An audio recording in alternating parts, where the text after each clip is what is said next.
words and soft gestures do not add up to your silence, and your absence, which now blankets me. Such funny sounds you made as we lay on carpets of moss. You put a flower in my hair and marveled at your work. I suffered sweetly your platitudes and knew you would be forever unmoved by me. Forever, you whispered, your breath brushing my lips. I was there, undone in fistfuls of flowers.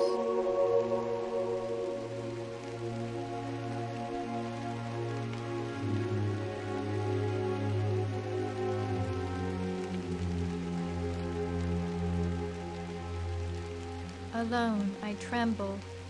I wonder if my mother came this way, with her blank brown eyes starved wide, rude pale her meager frame.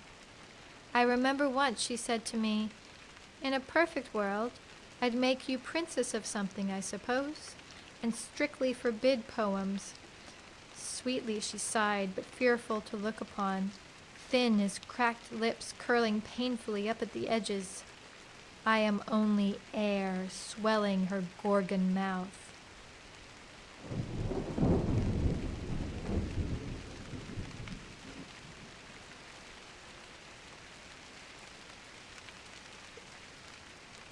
Trembles her garden, black with forgotten orchids. I think of stairs where you padded softly, of terminal halls where you paced out the heart, and father's own hut, a wooden vault with dust and black willows scraping the walls. In your dull, empty room, an insurgent sun flickering again, fed on dry fumes. Yet something soon takes flight, and she rises sweetly again to nocturnal indigo marches.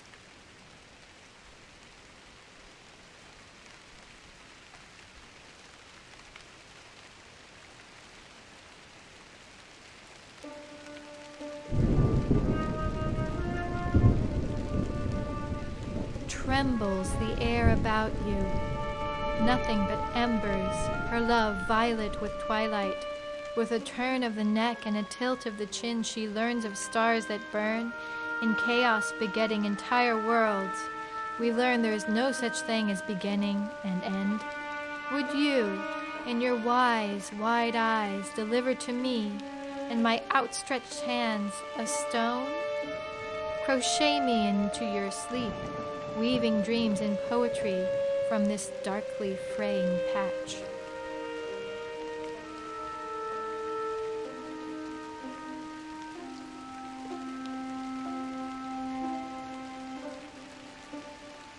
"Don't let it take all your life to learn you were alive," she said to me one drizzly dawn.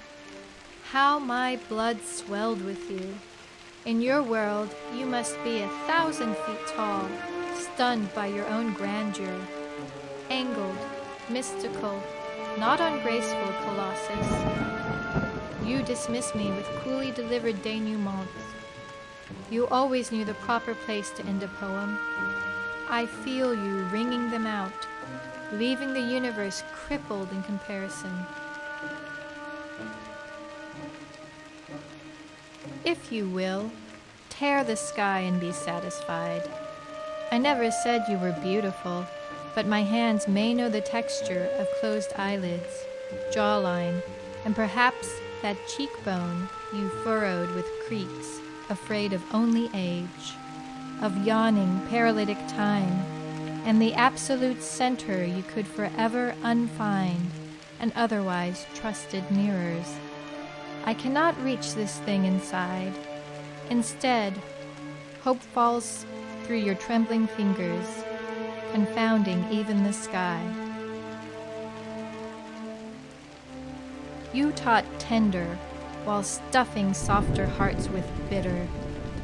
From where I am, sepulchral among howling stones, your autumn leaf hands I would have held, hoping to salvage a wraith-racked spirit. Will you not cry out? Will you not lay claim to these sedimentary spaces? Will you not stand and cry, this, and this is mine. This only I can fill. My tears cannot be heard in such silence.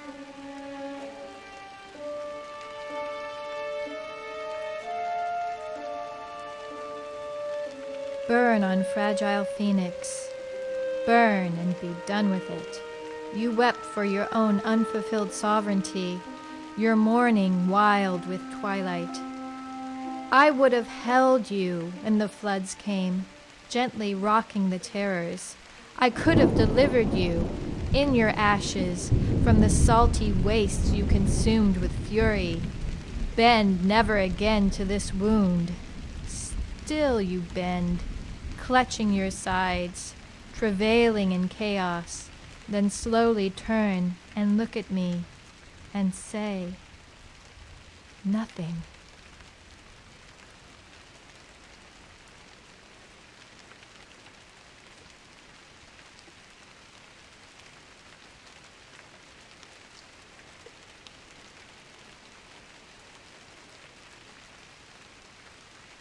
Still I wander this dark world, bootless on blackthorn, adrift on an empty sea. I wonder if she walked this way, by what dreams lulled.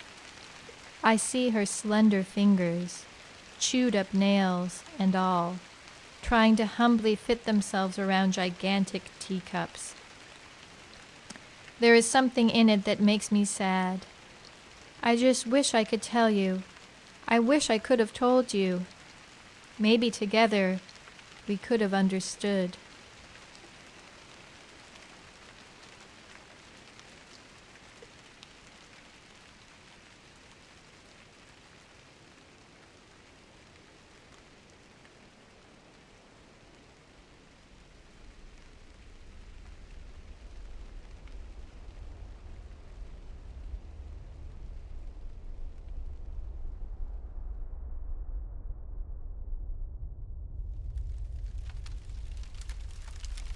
I saw a time when we gathered together in animal skins, hunched over fires in ancient caves, and murmured a millennial conversation. Under the aegis of leaf wine, I gather my furs about me and stare into the flames. A torch song of fire opals, languid as salamanders, a writhing nest of fire snakes, lazy ribbons of flame. A dream within a dream, lovelier than death, more beautiful than night.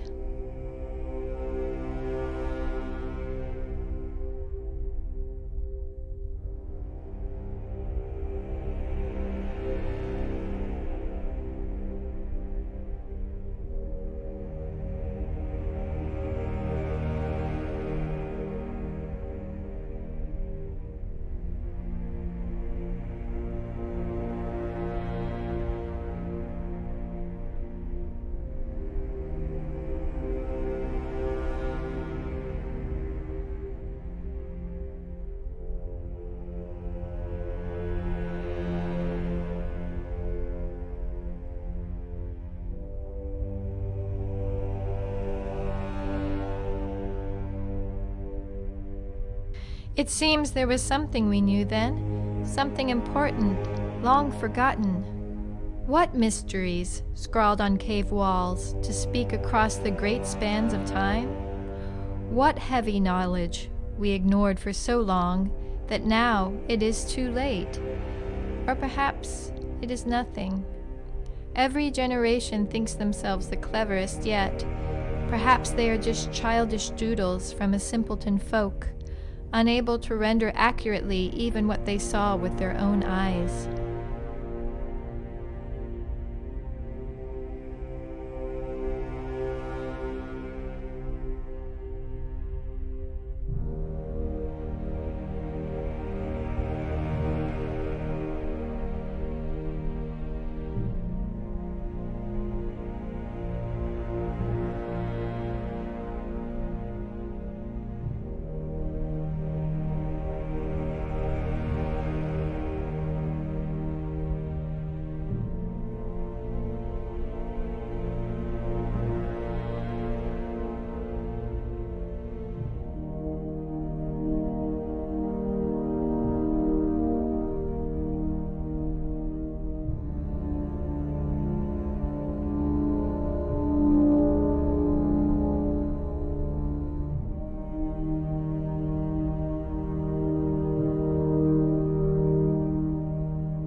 There we go.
I dreamed I was entombed, and Mother pulled back the heavy stone lid of the sarcophagus.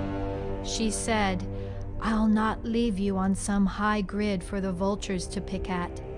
Child from my womb, a corpse in the tomb, my brittle pristine, I've come to clean the spaces between bare knuckles and gold rings. Fear not the worms, for we are vermivorous, even in long sleep. Fear not in your languid vertebrae. I've come to make scarabs of us."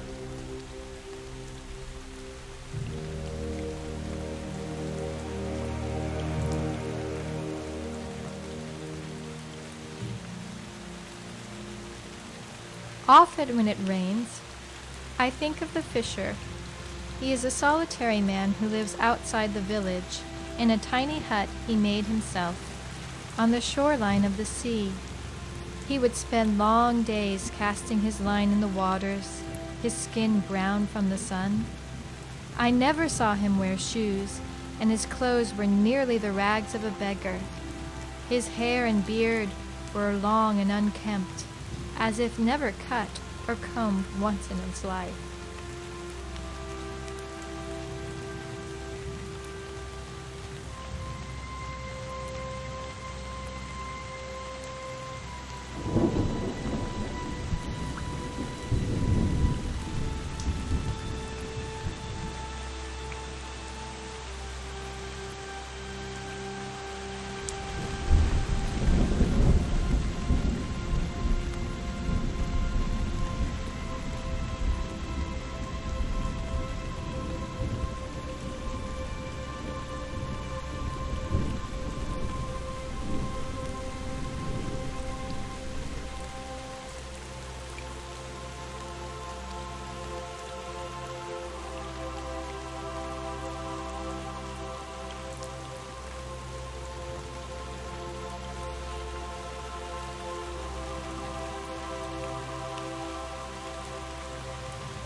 The fisher never took a wife, and he had no children. No one knows from where he came. The villagers thought him eccentric, perhaps mad. He never ate the fish he caught, but traded them with the villagers for the simple goods of survival. I once saw him pick a grasshopper from a swaying reed, hold it gently in his hand as if marveling at its construction. Then he dabbed it with a bit of wild honey he had gathered and ate it whole.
Once the fisher brought a line of beautiful fish to my father to trade for a basket. The fish were worth more than one simple basket, so my father offered him a net that he could use to catch more fish. He refused, saying, "Each fish is unique. They must be caught individually or not at all."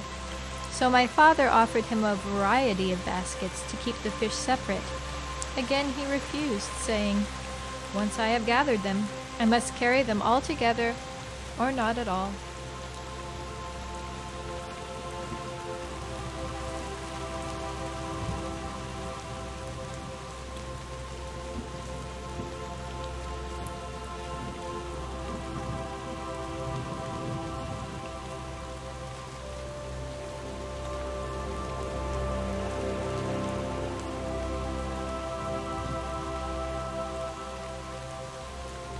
I grew curious about the fisher, so one day I decided to go watch him fishing and perhaps speak with him. I sat on a rock not so far behind him. He didn't turn or look at me, but gazed far into the clear blue sky of the summer day and said, "Looks like rain today.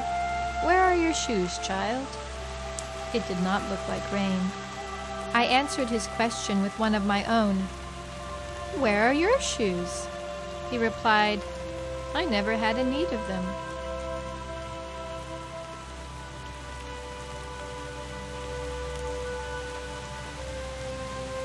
And the path goes on and on and on. When one walks deliberately, with purpose and care, they have no need of shoes.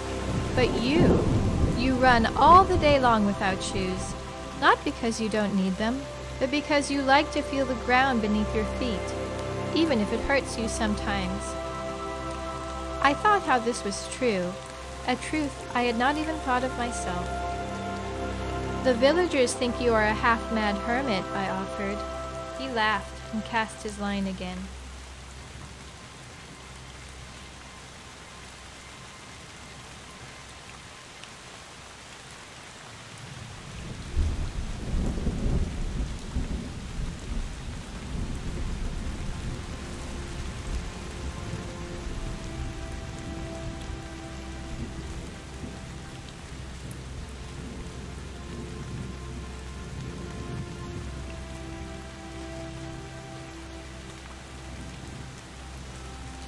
I suppose they may be right.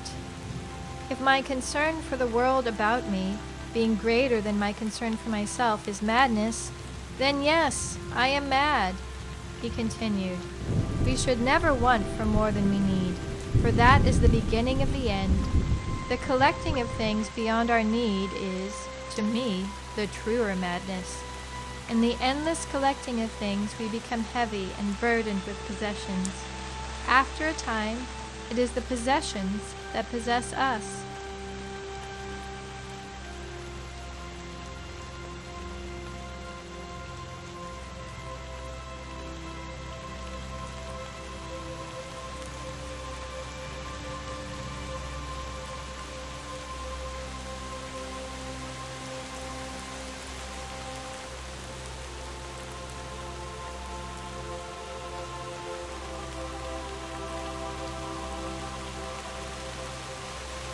Consider the fishes, he said.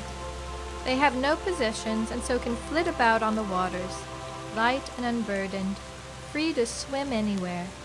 If they had possessions to carry, they would sink and die. This seemed obvious enough to me. Fish can't carry things anyway. Consider also the story of a king I once knew. I quietly laughed, as if the mad fisher cavorted with kings. I thought this very unlikely.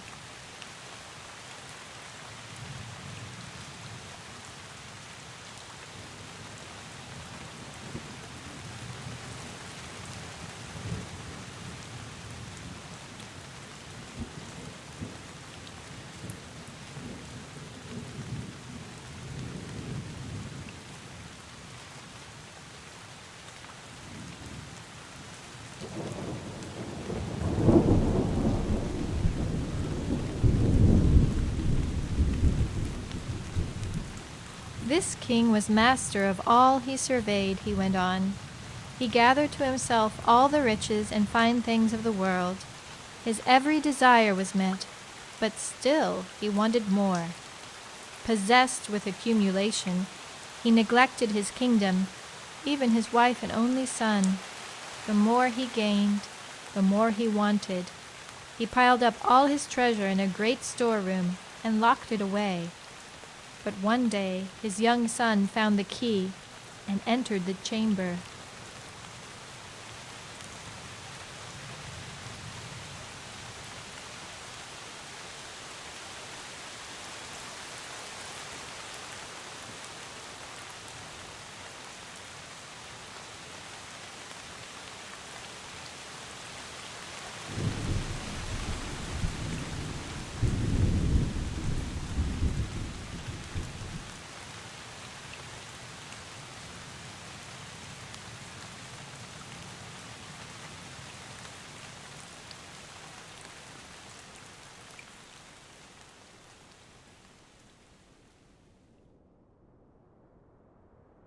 The king heard a loud crash and ran to the treasure room. There he saw a great avalanche of gold, falling on his son and crushing him. Try as he could not pull the boy from the heavy flood.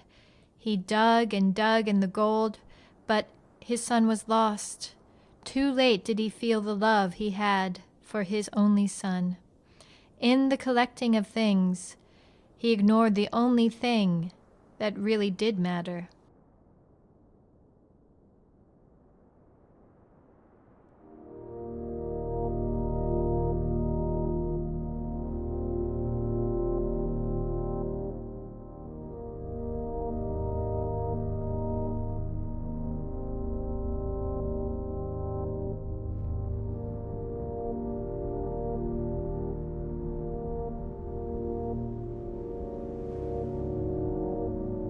The king was consumed with grief and vowed to never possess another thing that he didn't need.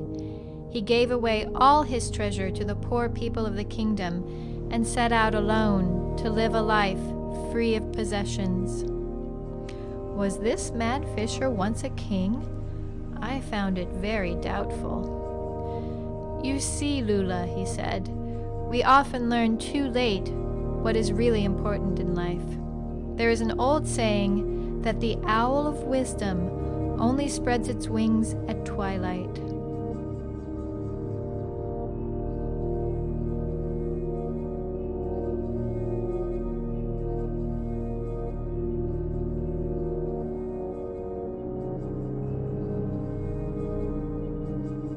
What does it mean? I asked. He replied, it means that we only learn the valuable lessons when it is too late. We only decide to change when we are forced into it, with our backs against a wall. We can change at any time if we choose to, but we usually don't until it becomes necessary.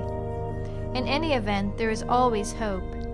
And with that, I heard the sudden rumble of thunder as dark clouds suddenly gathered in the sky, and it began to rain.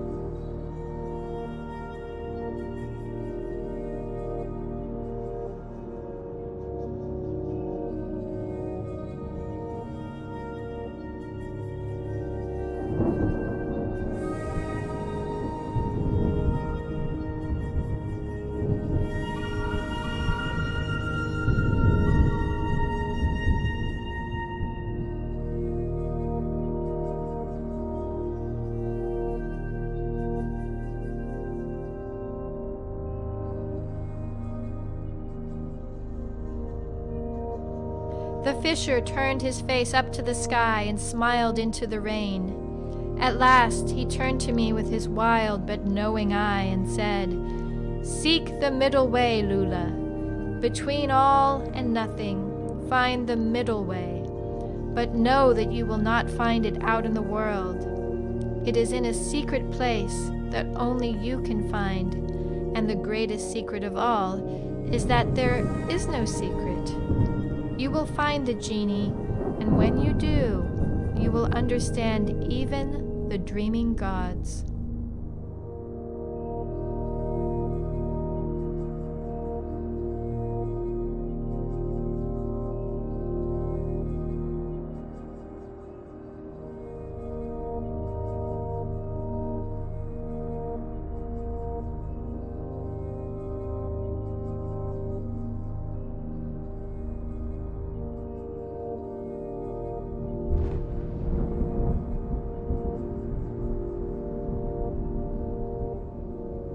I have to jump across.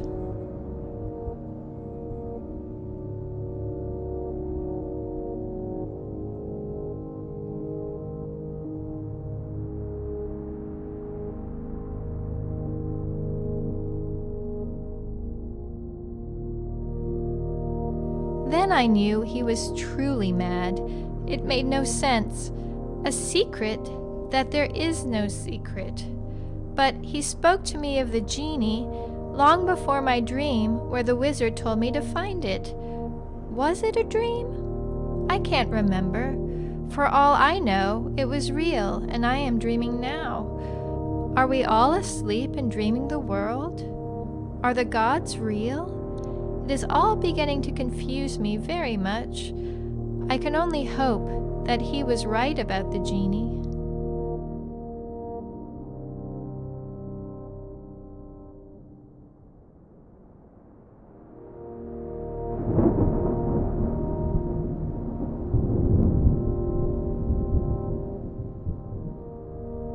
I should much like to reach the mountain before winter falls. I wonder if my mother came this way. Did she brave the storms and lean into the wind, pressing on? Turning back never seems an option, I know, having come this far myself. Sometimes in the wind, I think I can hear you singing to me. You sing the rains, you sing the snows to me. It makes me brave against the elements.